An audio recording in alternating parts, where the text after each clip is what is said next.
लेकिन आपके पुरखे जहाँ पैदा हुए, जहाँ आप हुए, उसके बाद ये बंबई की धरती, महाराष्ट्र की धरती आपकी कर्म भूमि बनी। मैं ऐसे अंदाज लगा रहा था कितने लोग होंगे, मुझे बताया कि कम से कम 40 लाख लोग राजस्थानी मुंबई में अपने पसीने से इस आर्थिक राजधानी को तरक्की के रास्ते पर ले जाते हैं। ये राजस्थान के लोगों की बौद्धिक क्षमता का एक सबसे बड़ा उदाहरण है। कोई जमाने में कहते थे कि जहां पहुंचे रेलगाड़ी वहां पहुंचे मारवाड़ी। फिर रेलगाड़ी के आगे भी पता लगता कि अरुणाचल की सीमा पर भी मारवाड़ी दुकान खोल के बैठा, तो कहते थे जहां पहुंचे बैलगाड़ी वहां भी पहुंचे मारवाड़ी। मैं 2019 में लंदन गया, पहली बार डरता डरता, विदेश में पहली बार जा रहा था। मुझे जिन लोगों को लेने के लिए आने वाले थे वो पहुंचे नहीं। अब मैं अंग्रेजों की धरती पर अकेला देख रहा था, इतने में एक जवान आया, उसने मुझे गुलदस्ता भेंट किया। मैंने कहा भाई मैं पहचानता नहीं आपको। बोले जी मैं राजस्थान का हूं। तो मुझे लगा कि जहां पहुंचे चीलगाड़ी वहां भी पहुंचे मारवाड़ी।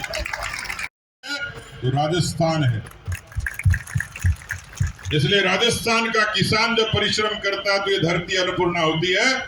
और उसी किसान के घर में जाया जब भारत की सीमा पर खड़ा होता तो इस भारत माँ की आन बान शान की रक्षा होती है। इसलिए परिश्रम में आगे,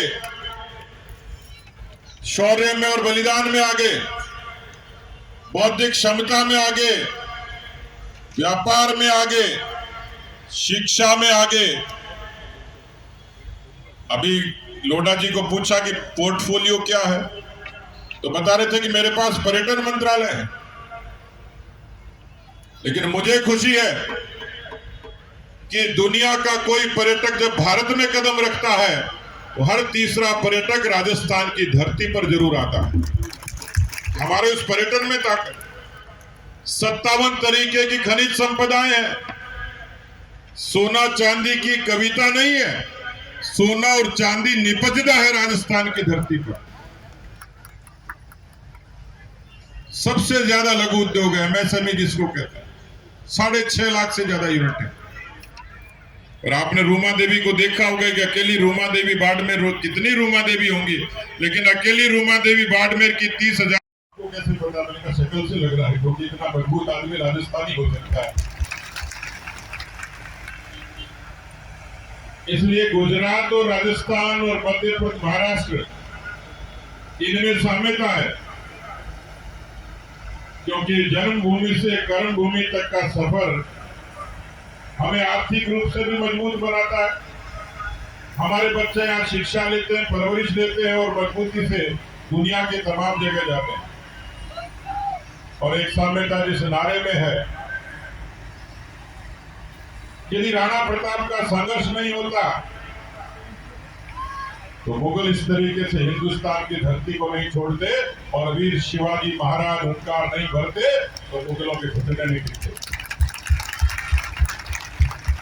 इसलिए कर्म भूमि से जन्मभूमि तक साम्यता भी है, शौर्य भी है, स्वाभिमान भी है।